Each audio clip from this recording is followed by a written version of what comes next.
ku shiga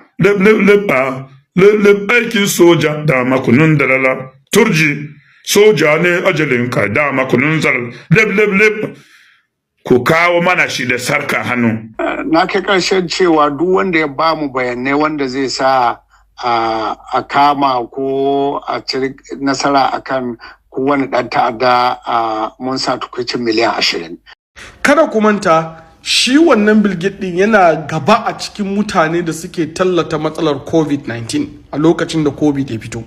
Amma sai a kawo wasu rigakafi, a tara musu chemical, a juya halittan 'ya'ya saboda wani chemical din idan aka sa a jiki zaka ga mutum gashi namiji ne amma zaka ga ba abin da yake bukata sai namiji, zaka ga mace ce ko ba abin da take bukata sai mace, zaka ga mutane sun canja yanayin su gaba ɗaya, abubuwan su ya rikice ko wani lokaci ma kansa ya je. Cikin wannan bidiyo za ku ji cewa karamin ministan tsaro Bello Matawalle ya sanya zunzurutun tsabar kuɗaɗe da suka kai kimanin naira miliyan 20 ga dukkan wanda ya bada bayanan sirra kan yan bindiga. Hakan da ya biyo baya ne a matakin da ake ɗauka na kawo ƙarshen ayyukansu na ta'addanci a yankin arewacin Najeriya baki ɗaya. Duk da cewa al'umma sun yi ta sukar matakan da ake bi na yakar 'yan ta'addan, inda suka ce idan har da gaske ake bai kamata a dinga bayyana lamarin a fili ba, domin kuwa kan zai ba wa 'yan bindigar daman sanin dukkan matakan da ake shirin ɗauka a kansu. Haka zalika batun neman bayanan sirri a gurin al'umma lamari ne mai cike da ayar tambaya, domin kuwa hukumomin Najeriya suna da kwarewa da kayan aikin da za su iya gano dukkan inda wayannan 'yan ta'adda suke kuma su ɗauki mataki a kansu, wanda hakan ya ƙara shakku akan shirye-shiryen yakan 'yan bindigar. Masu kallo da sauraro sai ku biyo mu cikin wannan bidiyo a ƙarshe domin jin yadda jaridar DCL Hausa ta zanta da ƙaramin ministan tsaro Bello Matawalle, inda ya bada amsa akan dukkan waɗannan ƙalubale da ake jefa mai yunkurin nasu na kawo ƙarshen 'yan bindigar da ma tsokacin Adamu Abdullahi akan zuwan attajiri Bill Gates Najeriya. Mun ji daɗin zuwan mu domin sun ga an kula. Haka su kansu sojojin waɗanda za su shiga daji na je na karfafa musu, kuma mun ƙara ba musu da ƙoƙarin da suke yi da kuma ƙara tabbatar musu cewa muna tare da su, domin su ma kaga mutane ne kuma suna da iyali, su ma mutane wanda ya kamata a kula da su. So mun karfafa musu domin tabbatar da cewa muna tare da su ko muna nan tare da su domin a samu wannan nasara. So mun yi wannan shi ma. Sai kuma ganin shi mai girma gwamnan jihar Sokoto, wanda shi ma mun tattauna da shi, mun yi bayanai da abubuwan da ya kamata mu yi wa junanmu, domin kamar da ka sani harka ta tsaro harka ce ta kowa da kowa, kowa na da rawar da zai takawa, gwamna na da babban rawar da zai taka a jihar shi. Don haka kuma alhamdulillah gaskiya gwamnan Sokoto ya karanta mu kuma ya ji daɗin wannan kokari da shugaban ƙasa ya yi, sannan kuma shi ma duk wata gudunmuwa da ake son a bada ya ce bai kotu, ya da zai je ma Abuja a yau amma ya ce ba zai je ba, yana son ko menene sai an kare shi gaba gare shi kafin ya wuce Abuja. Don haka kamar da ka sani yanzu bai ma daɗe da barin waje na ba da sauran sojojin mun tattauna sosai, kuma duk wani dai tsari alhamdulillah an yi shi, kuma wallahi gwamna ya duk iya kokarin shi, duk abin da ya dace a yi yayi kuma zai yi domin ganin cewa an samu tsaro sosai. To wasu suna cewa kamar wannan zuwan naku Sokoto haka da kai a matsayinka na minista da kwamandojin sojoji kamar babu wani tasiri da zai yi wuraren samar da tsaro. Wasu suna ganin kamar kokari ne na daukewa 'yan ƙasa hankali a nuna gwamnati cewa tana wani abu alhali ana yawan wani abu haka kamar wasa-wasa haka. Don kaga shine matsalar mu yanzu. Da ana ta cewa gwamnati ta kasa yin komi, ana kashe mutane, gwamnati ba ce galaba. Yanzu kuma gwamnati ta tashi ta ce a je a yi kaza, amma mutane maimakon su yi fata alheri domin wannan abu a samu nasara a kan shi, sai su zo suna maganganu waɗanda ba daidai ba ne. Wani in bakin shi na da kyau, wani bakin shi baya da kyau, wani ko da zai toha bakin shi wanda bai da kyau sai ga duk wata niyya da an ka zo da ita sai ga tawar gaji. Amma alhamdulillah niyya ta alheri Allah na idata, sannan kuma ai a bayan Allah ne ake zalunta. Su duk waɗanda ke waɗannan maganganu in kan lura ai ba mutane bane waɗanda ma wannan ibtila'in ke iya fada ma. Mutane waɗanda suna mayan gidajensu ba su damu ba, sannan in kan lura dama wannan fada dole sai mutum ya daure. Idan ka ce za ka yi wannan fada to ba wai da wai su wa'annan miyagun kawai ne za ka yi fada ba. Akwai wa'anda ke taimaka masu, akwai wa'anda suke hulɗa da su, akwai wa'anda tare suke, akwai wa'anda ke jin daɗin abin da ke faruwa, akwai musamman wa'anda su tunanin su wannan abu ya ɗore saboda su yi unhwani da shi a lokacin zaɓe mai zuwa 2027 su ce gwamnati ta kasa. Saboda haka ba son su kai wannan abu a kai ƙarshen shi ba son su kai talaka ya samu sauƙi ba son su kai al'umma su samu sauƙin wannan matsalar ba. Su ba su damu ba in kowa zai mutu ya mutu domin buƙatar su ta biya, suna nuhin sai haka ta faru buƙatar su za ta biya. Don haka ba kowa zai ji daɗi wannan ba. A shirye muke mu yanzu mu huskanci kowane irin attack da za a mun san za a yi, saboda ba mutane da dama waɗanda ke taimaka ma waɗannan mutane ba za su daɗin wannan abun ba. Saboda haka kowa zai fito yanzu da mai tashi, duk wanda ka ga ya soki wannan tsari to dama su ne ma miyagun ba ma mutanen dajin ba, domin su ne ke tare da su ne abba su sama ƙasa ta zauna lafiya, sannan su ne waɗanda ke ƙoƙarin su ga cewa an kashe al'umma. To amma Your Excellency, kamar ban tare numfashi ba, wasu suna cewa watakila kamar suna sukan lamarin saboda a baya an ga yadda tsohuwar gwamnati aka irin wannan shugaban kasa ya umarci 'yan sanda da jami'an tsaro su je Maiduguri, aka zo dai ba a samu wani tasiri ba na haka. Kamar wannan karan a lokacin kuma zai sauya ne? The same thing, kamar da cewa wasu bakin su kai ka sani bai da kyau, wasu bai kamata masu hurta irin wannan ba. Kowa ya kamata ya tsarkake zuciyar shi, ya ma kowa fata mai kyau, ya ma kowa fata alheri, sai kaga cewa an samu sauki. Amma mu din arewa din mu ne ke yi ma junan mu fatan banza, wanda shi ke sa ko da an fito da wani tsari sai kaga cewa ya lalace. Ni tunani na mutane tun da aka yi wannan, ko da yadda suke nuhi dan haka din ne, a yi fata alheri sai Allah ya sa abun ya juya ya koma ga alherin.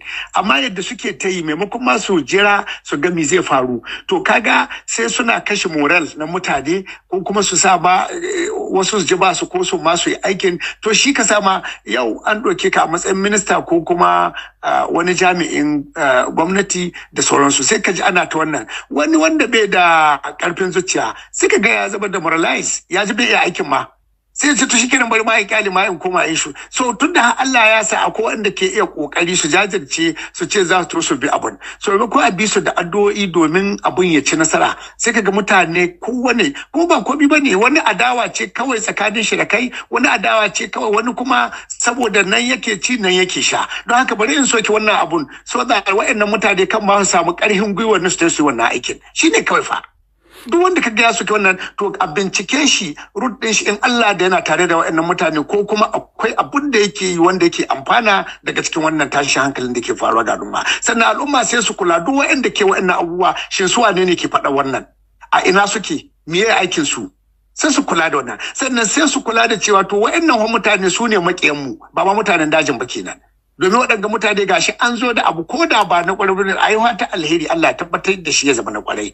Da ai ta wannan su kaga sunan ni na riga na bushe talata, ba abin da nake ji musu, duk abin da mutane su faɗi ni da tsakanin da Allah nake yi, shugaban ƙasa tsakanin shi da Allah yake yi, ministan tsaro tsakanin shi da Allah yake, kowa tsakanin shi da Allah yake, jami'an tsaro tsakanin shi da Allah suke. Saboda haka tunda mu muna da niyya mai kyau, Allah zai taimake mu, kuma insha Allah mutanen da ke fata alheri sun yi waɗanda ba su wannan fata ta alheri. Kuma ai kamar da nace al'umma ce ake zalunta, saboda haka duk ko kaga ana zalunta al'umma, Allah ba zai bari ba. Idan wasu sun fito da niyya mai kyau sai Allah ya taimaki waɗannan domin su samu galaba akan waɗancan da ake zalunta. To Excellency, to kamar wasu a dai batun sukar da wasu suna cewa kamar ba su fahimci hikimar bayyana zuwan naku Sokoto ba, haka suna ganin kamar kila ana gaya wasu 'yan bindiga da nesa shirya. Kamar akwai wata hikima ne misali ta bayyana irin waɗannan bayanan haka?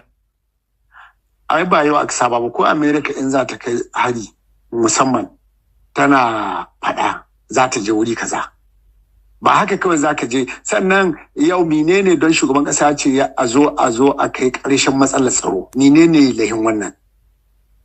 Babu. Me yasa aka suka shugaban kasa cewa ana cewa yayi shiru bai ce komai ba, bai ce komai ba, to yanzu kuma ya ce a zo a yi, to kuma mutane suna ganin lahin haka.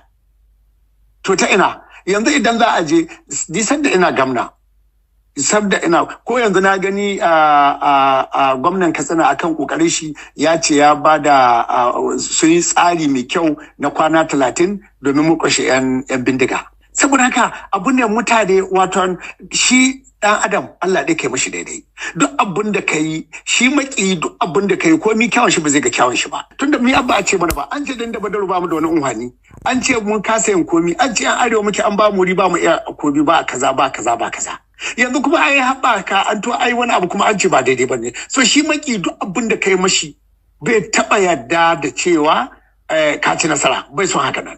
Shi bukata ta dai kawai koyaushe kai ta kwamsa domin ya ce ba kai daidai ba haka yake bukata. So duk wani abu wanda za ka yi to ka yi mai kyau zai nuna cewa ba mai kyau bane. Saboda haka wannan ba komi bane kuma ni gare ni ba wani abu ne ko ban na sha ganin wannan dubun shi ba na gani bai taba damuna ba.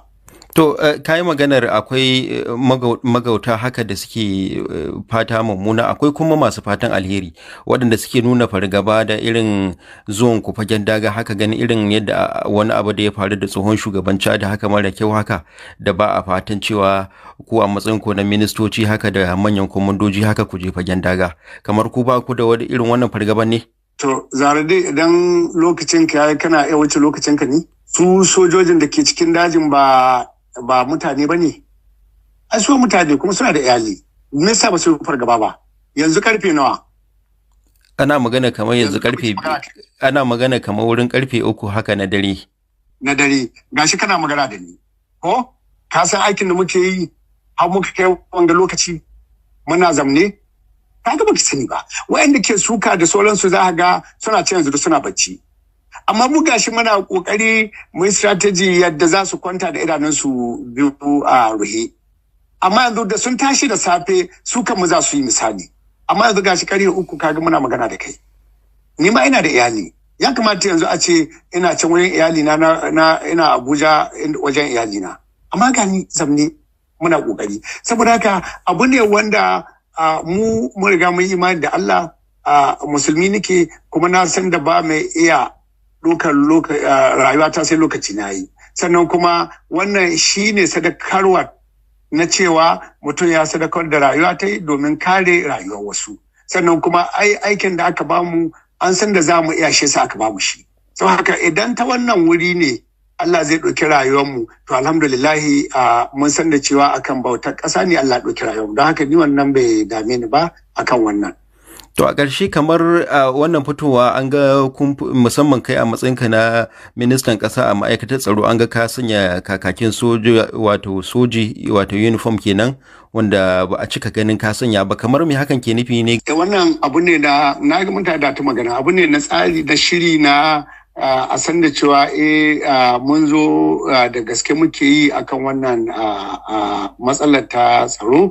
Sannan in kan lura lokacin da muka je Maiduguri tare da su duka services din shi ma da samtin duka mun sa wannan kadin da badaru kuma za ka ga akwai kaya ma inda lokacin tsohon shugaban kasa wai tsohon minista shi ma ya saka kwankwaso ya sa waɗannan uniform so kamar da faɗa ma shi mutane zaka ta ji shi maki duk abin da kai mai ba daidai bane saboda abu ne shi kawai maki a zaman shi duk sanda zai samu wata dama da zai soke ka zai soke ta duk abin da kai komi kyawun shi zai ga ba daidai bane saboda haka wannan ba komi bane ba za ka hana mutum ya faɗa abin ko albarkacin bakin shi ba mu dai mun san duk wannan abu da muke muna yin shi ne da kyakkyawan manufa kuma domin mu ga cewa mun kawo ƙarshen matsalar tsaro a wannan ƙasa ta Najeriya. Tunaninmu mutane su yi muna zato mai kyau, su yi muna kyakkyawan zato, kuma su bi mu da addu'o'i na Allah ya ba da nasara kuma sojojinmu Allah ya ba su nasara su ga sun kawo ƙarshen wannan matsalar.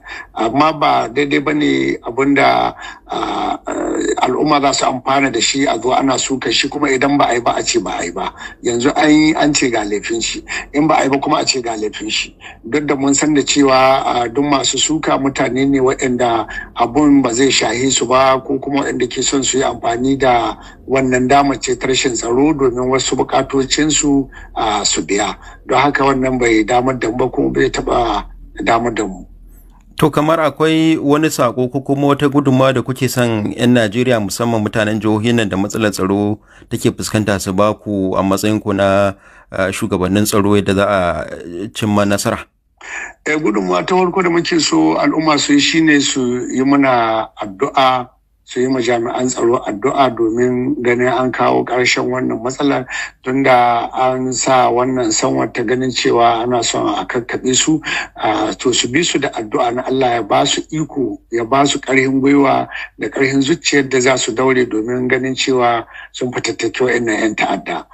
Na biyu kuma ya kamata al'umma su yaba ma shi shugaban kasa Bola Ahmed Tinubu akan wannan kokari nashi na ganin cewa ya damu da wannan yanki na arewa, da cewa kuma ya kamata a ce su yi mashi addu'a na Allah shi ƙara ƙarfafa mashi, ya kuma ba shi ƙarfin gwiwar da zai ta taimakon wannan yankin namu na arewa. Domin in ba da haka ba, misali ni na yi gwamna, har ni gama gwamna ministan tsaro bai taɓa zuwa jihata ba, ban taɓa gani ba, ma taɓa waya da shi ba.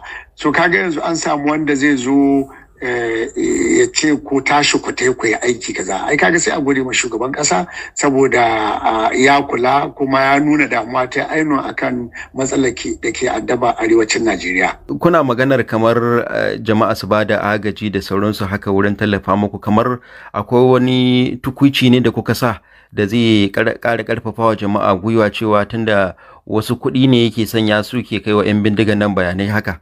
Na kai ƙarshen cewa duk wanda ya ba mu bayanai wanda zai sa a kama ko a ci nasara akan kowane ɗan ta'adda, mun sa tukwicin miliyan 20. Don haka duk wanda ya samu wanda zai ba da bayanai waɗanda za su kai mu ga nasara akan kowane ɗan ta'adda da za a samu, to na sa miliyan 20 daga ma'aikatar tsaro ta ƙasa. To kamar ta yana za a isar da sako da bayanan idan misali mutum yana da shi? Idan aka samu wannan bayani ana iya tuntuɓar shi GOC na Sokoto ko kuma kowane kwamanda wanda ke ko Sokoto, Zamfara, Kebbi, Katsina. Ana isar da wannan saƙon. To wallahi Matawale, Maradu da General Christopher Musa ba an garan ba ma mu ganta sai ta yi mai. Saboda haka wannan rigan da kun sa da Matawale har kun sa ne mana sa nawa, yanzu babu abin da yake gaba ba sai dai lab aikin soja da makunin zalala, kai turji a soja ne ajalinka da makunin zalala, lab aikin soja da makunin zalala, turji soja ne ajalinka. To wallahi Matawale, Maradu ba za a yi mana birgiman kaka mu gafare mu ga boki ba. Kafin ka dawo daga daji, to ku dawo mana da waɗannan yan iska da ya giya hannu. Ba za mu so mu ji ku dawo ku ce mana wai sun gudu, ba za mu yadda ba. Gaskiya za mu zarge ku da munafunci. Ba gudu, ba ja da baya. Kun daura da maran yaki, to wallahi ba da ku fasa ba, sai kun tada su duk a zangunansu. Domin bayan da kuna barin Sokoto, to mutane arewa kowa za mu fara zikiri muna la ilaha. Amma wallahi ku tashi ku tafi mu ji kuma wani, mu ji durin wani dan ba ta gare a bayan gari, to wallahi tallahi gaskiya mu ba da mu kara yadda ba. Saboda haka muna tare da ku, ni yanzu ma kun ga na sa riga nawa na maza, za mu nufa daji. To waɗanda tsoro ya hana ku ko zanga-zanga ba ku yi a fito ba, yanzu ga shi muna zanga-zangan kwace yanci ma shi Matawale, Maradu da kuma General Christopher Musa a hannun yan banza yan iska waɗanda suna barazana ga martaba da mutuncinsa. To wallahi tallahi General Christopher Musa kafi wuta zafi. To waɗannan yan iskan wanda kafin ma ka zo sun riga sun wulakanta ka, domin sun je sun kone mota har suna cewa wai sun kwashe makami. Na ce ai soja na Nigeria ba yanda zai gudu bar markami a baya. Saboda haka wannan Kannywood da sun yi na kone mota nan, ku yi kaca-kaca da su, muna bayan ku. Malamai lokacin addu'a kenan yanzu, ku sa su a cikin addu'a. Ba wai kun yi addu'a ne saboda yan siyasa wanda za su zalunce mu ba, ranan addu'a kenan. Don haka ina son ji malamai ku ci gaba da yin addu'o'i masu mu maza sun shiga daji. Matasa a ba da goyon baya. Matanmu na arewa wanda an ci mutuncinku, to yanzu a shiga addu'an alkutunu. Kuna sinewa wa waɗanda suka ci mutuncinmu.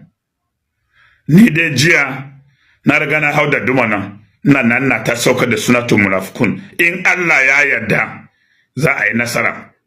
Kada ku ba mu kunya, muna tare da ku domin mun ga yanzu kun kwatanta za ku nuna jarumta. Dole ku nuna jarumta domin ana zagin mu. An ce minista na tsaro dan arewa ne, na biyu ma dan arewa ne, hafsan hafsoshi dan arewa ne, mai ba shugaban kasa shawara kan tsaro dan arewa ne. Muna kukan menene? Ana mana gwalo, to ku kwace mutuncin mu. Yanzu wannan fitan da kuka yi, ba da ku bar Sokoto ba sai mun ji koi na yi lip. Muna bayan ku, mun kimsa ku, kun gani ma muna shirye. Za mu bi ku ko dajin ma za mu bi ku. Domin mu dawo da tsaro da zaman lafiya arewa, abinda muke nema kenan ga gwamnati.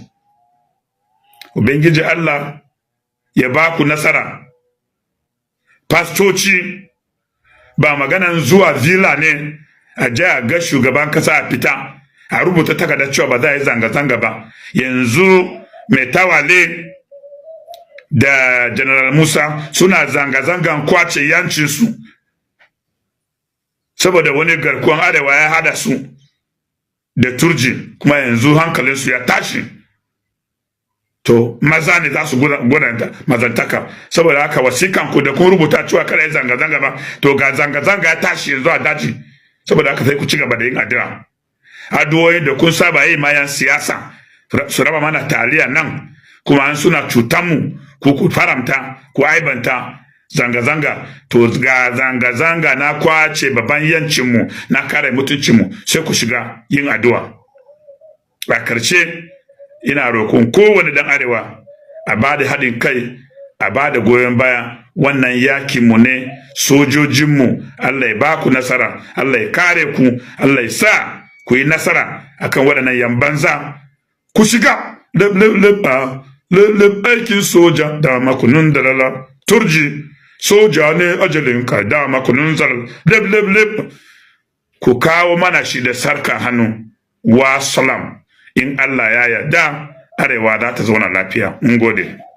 Wato naga shugaban kamfanin nan na Microsoft, wato Bill Gates, ya shigo Nigeria, ya zo ya ɗan tallata abubuwa da kuma ya yi gabatar da wasu abubuwa a wani conference. Wato shi Bill Gates idan kaga ya shigo ƙasa, idan har ya zo da harka na technology, to a yi sauri a bishi, saboda Allah ya bashi ilhama da hikima na fahimtar harkan tafiyar da technology, tunda har ya kirkiro da kamfani kamar Microsoft, kuma duk duniya a wurare da yawa ana amfani da shi.